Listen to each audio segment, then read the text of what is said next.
Un viejo dicho popular nos recuerda que los colores con los que vemos la vida dependen del cristal con la que la contemplamos. Tras un año de pandemias y crisis, algunos sugieren que la lectura de la Biblia podría ser ese cristal para ver las cosas de otra manera. Conversamos sobre leer la Biblia entre amigos.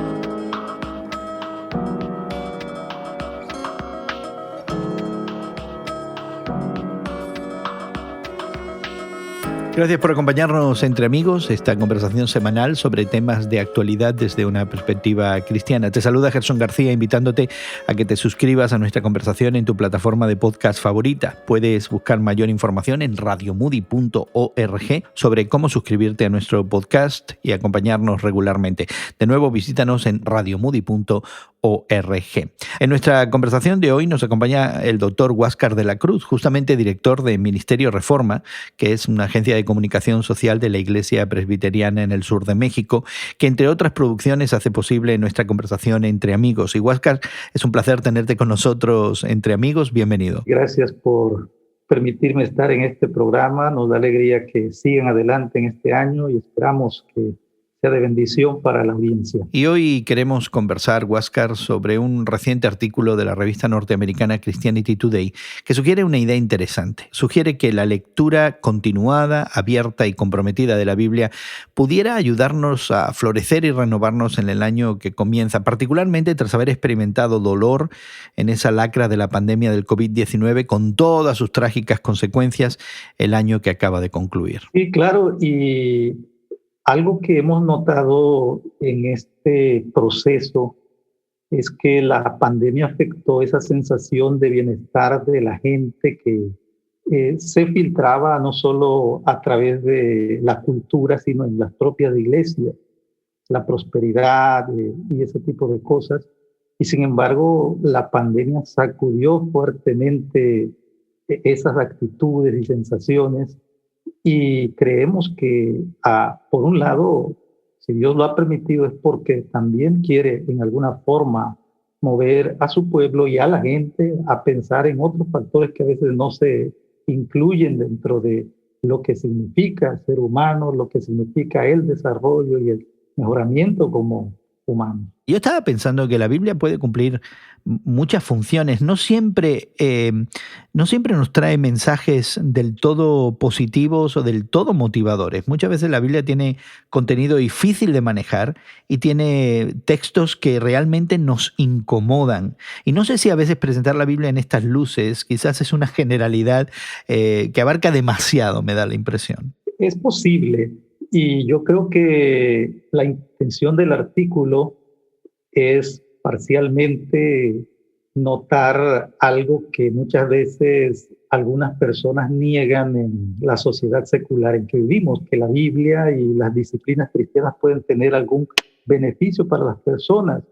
Se cree que ya es algo que se ha superado, pero es cierto por el otro lado que muchas veces esta lectura demasiado optimista puede cegarnos a ver que a veces para llegar a esa esperanza, para llegar a esa bendición de lo que Dios tiene para nosotros, tenemos que pasar por un proceso de crisis, por un proceso de reconocer lo que Dios quiere que veamos en nuestra situación actual. Y realmente es algo motivador el pensar de esa manera de que esta crisis nos pudiera dar la oportunidad de renovarnos, de mirarnos hacia adentro y de esperar quizás sacar lo mejor de nosotros. Y sin embargo, en muchos casos parece que lo contrario ha sucedido, que la crisis a veces ha sacado lo peor de la sociedad. Me da la impresión que a veces la crisis no trae lo mejor o no saca lo mejor de nosotros, más bien al contrario. Qué bueno que lo pones en ese contexto de tanta politización, polarización, racismo y otras cosas que han surgido y más fuertemente en este tiempo. Yo creo que eso nos pone ante la necesidad de ver de qué manera la Biblia puede ser esa ayuda y no un simple amuleto, un simple salvavidas para la gente, porque también me llamó la atención algo en el artículo, que esa lectura de la Biblia tuvo un pico allá por el mes de abril, el mes de mayo, pero después decayó en mucha gente, ¿no? Sin embargo, hay otros que mantuvieron eso y son a los que se refiere como que tienen una mayor esperanza eh, en este tipo de situaciones. ¿Será que estamos leyendo mal la Biblia para tener este tipo de apreciación de la palabra de Dios y su capacidad de hacernos introspectivos, que podamos reflexionar, sopesar nuestra realidad y de pronto sacar fuerzas de donde no hay y buscar esta oportunidad de renovación, de renacimiento a nivel personal y comunitario? ¿Estaremos leyendo la Biblia mal, Huáscar? Yo pienso que sí. Pienso que en la sociedad actual la iglesia cristiana ha tenido un impacto muchas veces negativo porque ha tendido a hacer lecturas equivocadas de la escritura y ha presentado un evangelio distinto al de la cruz de Cristo, que ya por el solo hecho de mencionar la cruz eh, va más allá de la situación de prosperidad, bienestar, entendido siempre en términos materiales y de salud. Entonces, creo que la Biblia debe leerse de maneras diferentes en las que verdaderamente su significado, su mensaje pueda ser relevante, pero en el contexto de cómo ve Dios las cosas, cómo Él nos enseña a mirar la vida desde su perspectiva y no desde la que a nosotros nos agradaría aprovechar. A nivel práctico, ¿cómo sería esa lectura? ¿Qué debemos cambiar en nuestra forma de entender y leer la Biblia para que haya esa posibilidad de un desafío que nos lleve a una mejora? Iglesias y muchos cristianos ahora hablan de cosmovisión, de cómo ver las cosas desde una perspectiva más global. El punto de partida es que la Biblia ayuda al florecimiento humano, al desarrollo humano. Pero si nosotros examinamos qué incluye, probablemente estemos de acuerdo con uno o dos, pero hay otros que la Biblia incluiría como parte de eso, ¿no? No siempre el bienestar material, económico, son prioritarios en la Biblia.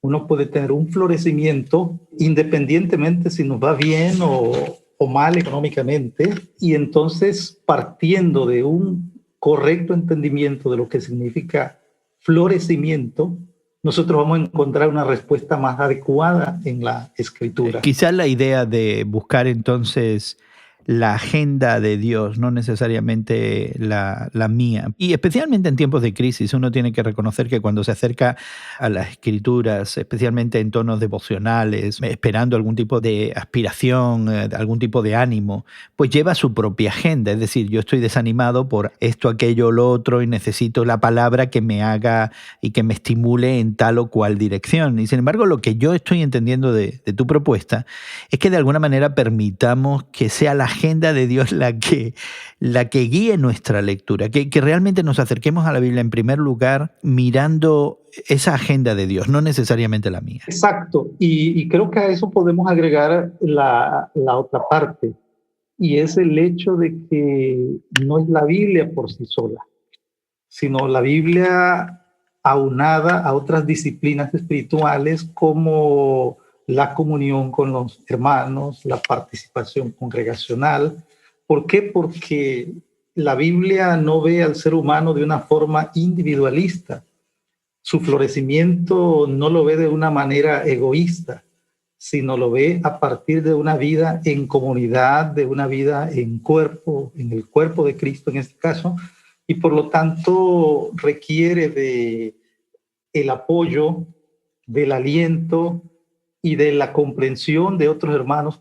Entonces, no es un énfasis en el individualismo y el florecimiento y desarrollo individual, sino de todo el cuerpo de Cristo. Madurar juntos es lo que la Biblia por lo general busca en un creyente. Me llama mucho la atención cómo enseguida este tema de la lectura de la Biblia como una avenida al florecimiento, a un renacer, especialmente después de la tragedia de la pandemia y de las consecuencias de esta pandemia, me llama la atención como muy rápidamente la cosa se torna en no solamente una lectura, pero en una lectura con cierta actitud de sujeción y de, incluso con una palabra que no nos gusta, obediencia. Es decir, que si la Biblia me pone algo por delante que debería cambiar en mi manera de vivir, de pensar, de actuar, de pronto no hay realmente un efecto sanador, no hay un efecto de florecimiento si no obedezco de alguna manera, si no me sujeto a lo que estoy leyendo, me da la impresión. Y me llama mucho la atención esto, que no es una lectura somera o por conocimiento o inspiradora, sino es una lectura altamente comprometida. Así es, y una de las cosas que encontramos por lo general a principios de año es que mucha gente se hace el propósito de leer la Biblia completa durante el año y se van colocando las porciones que se deben leer cada día, pero a veces eso no va acompañado de un estudio, de una asimilación y de una disposición a la obediencia. Pareciera que la sola lectura debería ser suficiente y no nos ponemos nosotros bajo la autoridad de la Biblia, sino nosotros controlando cuál va a ser el proceso que vamos a seguir para conocerla. No estoy diciendo que nos ayude, porque en realidad estar empapados de ella, conocerla, obviamente va a ser de beneficio en las situaciones que la necesitemos.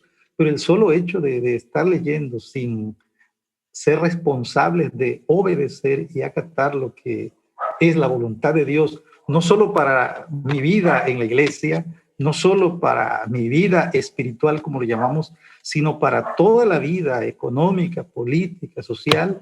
Entonces, la Biblia no es de beneficio si no estamos dispuestos a someternos a ella. ¿Y qué sale de ese tipo de lectura? Tú nos has desafiado en primer lugar, a tener esa lectura de alguna manera con la agenda de Dios, teniendo en cuenta lo que encontramos que Dios quiere de nosotros, no lo que nosotros queramos de Dios, en primer lugar. Y en segundo lugar, este compromiso a la hora de leer, esperando una transformación. Si nos acercamos a las escrituras cristianas, a la Biblia, de esa manera, ¿qué es lo que puede salir de ahí? La Biblia le llama por lo general una madurez cristiana, que por lo general no consiste en actitudes y actividades externas, sino en el desarrollo a la semejanza de Cristo, como en el lenguaje típico de la iglesia le llamamos. Y entonces estamos hablando de personas que en realidad están creciendo a la manera en que Dios espera de sus hijos. Obviamente esto suena a mucha gente algo que no resulta atractivo, porque pues nuestros ideales están puestos en otras personas, en las celebridades y todo tipo de personas. Pero aquí está el desafío grande que la Biblia nos presenta de llegar a la estatura de lo que la Biblia le llama el varón perfecto, Jesucristo, desarrollar su carácter en nosotros. Pues queremos animarte, querido amigo, querida amiga que nos acompañas, a que consideres la posibilidad de enfrascarte en esa lectura comprometida, esa búsqueda de Dios en su palabra y esperar esa renovación y ese florecimiento que muchos de nosotros anhelamos al comienzo de este año, tras haber experimentado un año pasado muy, muy difícil para algunos, a todo nivel. Así que ponte en contacto con nosotros, nos encantaría saber de ti. Podemos también hacerle llegar a Huáscar tus comentarios y él puede interactuar contigo. Ya sabes que nos puedes encontrar en nuestra página de internet radiomoody.org y también puedes hacerlo en Twitter. En Twitter somos tus temas de hoy en Twitter, y ahí puedes interactuar con nosotros. También encontrarás información de cómo suscribirte a nuestra conversación regularmente a través de nuestro podcast y así acompañarnos e interactuar con nosotros. De nuevo, nuestra página de internet radiomoody.org. Huáscar, queremos darte muchísimas gracias por el tiempo que has invertido en acompañarnos, en considerar este valor de la lectura bíblica al comienzo de nuestro año y la esperanza que verdaderamente pudiera traer esa lectura comprometida y radical de la Biblia. Gracias por estar con nosotros, esperamos que nos vuelvas a visitar pronto. Y a nombre de este equipo, tu servidor Jesús García, muy agradecido por tu compañía, esperando que hayas disfrutado de nuestra conversación entre amigos y confiando en verte de nuevo en otra ocasión. Que pases un buen día y que Dios te bendiga.